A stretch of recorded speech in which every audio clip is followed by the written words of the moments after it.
I'm John from Cairns, Australia. Not a place that's usually known for sup surfing. In perfect conditions, we get a nice wave occasionally up north where the swell comes through the reef. But the main thing around here is the whitewater rivers, and you can get sup on those and practice your skills and do some river running. So it's all pretty good. But of course, if you want to do some serious sup surfing, you really need to go down south, or we do occasional trips over to Indonesia. Of course, with hardboards, it's always a bit of a mission with those.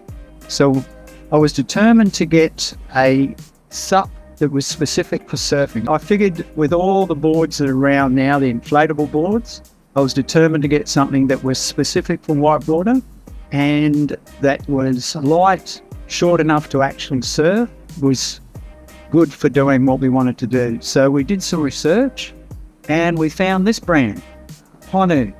We spoke to Mark and the team there, and they had the Bondi, which looked like it was exactly what we're after. It's a 9'4" board, and it only weighs by itself is 8 kilos. So it's perfect for when you're doing airline trips. So when there's a bag, the board, of course, what we put in here is we can make it up to the 20 kilos that you can put on an airline. And in that, we've got the board, all the necessary paraphernalia to go with the board, the paddle and the leash, your booties for the reef, etc.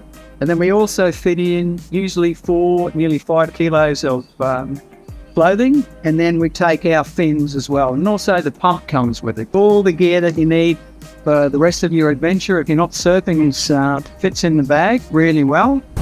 So it's got a good 2-stage pump, so it's fairly quick to inflate. I've just got back from Lombok. As I said, we've been doing a couple of trips in there. We spent a few weeks in Burapuk and went into Ekkas as well. We had some good 8-foot plus waves when we were there. And this board, with the shape of it and the design, is worked really well. As good as any of the other boards. I was using a hard board there as well, and really set for some of the bigger waves where you're trying to do other stuff. I just kept going. This is such a nice light board. The stock pad at the back here is well back. You can skid around all over the board, drop your back foot on this and do some really good bottom turns with it and just skid back up again. It just works amazingly. It's got a tri-fin setup, right where you need it, right where your feet are, so it actually goes quite well.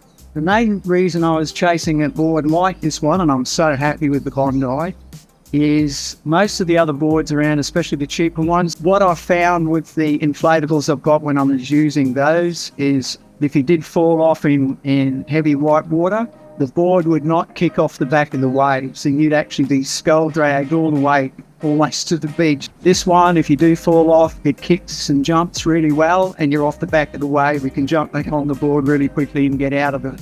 You know, I couldn't say enough about this board. It's had a great time, and I'm really looking forward to getting out doing some. In fact, I'm really excited about what Mark's going to do next with the next models. Cheers.